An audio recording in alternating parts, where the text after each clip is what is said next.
വിശുദ്ധ യോഹന്നാൻ എഴുതിയ സുവിശേഷം അധ്യായം 14 1 മുതൽ 14 ഉൾപ്പെടെയുള്ള വാക്യങ്ങൾ. യേശു പിതാവിലേക്കുള്ള വഴി. നിങ്ങളുടെ ഹൃദയം അസ്വസ്ഥമാകേണ്ട. ദൈവത്തിൽ വിശ്വസിക്കുവിൻ, എന്നിലും വിശ്വസിക്കുവിൻ. എൻ്റെ പിതാവിൻ്റെ ഭവനത്തിൽ അനേകം വാസസ്ഥലങ്ങളുണ്ട്. ഇല്ലായിരുന്നെങ്കിൽ നിങ്ങൾക്ക് സ്ഥലമൊരുക്കുവാൻ പോകുന്നുവെന്ന് ഞാൻ നിങ്ങളോട് പറയുമായിരുന്നു. ഞാൻ പോയി നിങ്ങൾക്ക് സ്ഥലം ഒരുക്കി കഴിയുമ്പോൾ ഞാൻ ആയിരിക്കുന്നിടത്ത് നിങ്ങളും ആയിരിക്കേണ്ടതിനെ ഞാൻ വീണ്ടും വന്ന് നിങ്ങളെയും കൂട്ടിക്കൊണ്ടുപോകും. ഞാൻ പോകുന്നിടത്തേക്കുള്ള വഴി നിങ്ങൾക്കറിയാം. തോമസ് പറഞ്ഞു, കർത്താവേ, നീ എവിടേക്ക് പോകുന്നുവെന്ന് ഞങ്ങൾക്കറിഞ്ഞുകൂടാ, പിന്നെ വഴി ഞങ്ങൾ എങ്ങനെ അറിയും? യേശു പറഞ്ഞു, വഴിയും സത്യവും ജീവനും ഞാനാണ്. എന്നിലൂടെ അല്ലാതെ ആരും പിതാവിൻ്റെ അടുക്കലേക്ക് വരുന്നില്ല. നിങ്ങൾ എന്നെ അറിഞ്ഞിരുന്നുവെങ്കിൽ എൻ്റെ പിതാവിനെയും അറിയുമായിരുന്നു.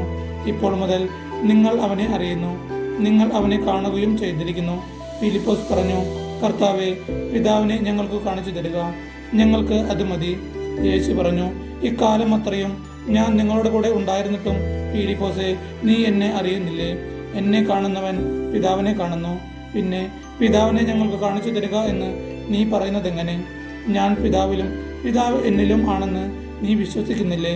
ഞാൻ നിങ്ങളോട് പറയുന്ന വാക്കുകൾ സ്വമേധയാ പറയുന്നതല്ല, പ്രത്യുത എന്നിൽ വസിക്കുന്ന പിതാവ് തൻ്റെ പ്രവർത്തികൾ ചെയ്യുകയാണ്.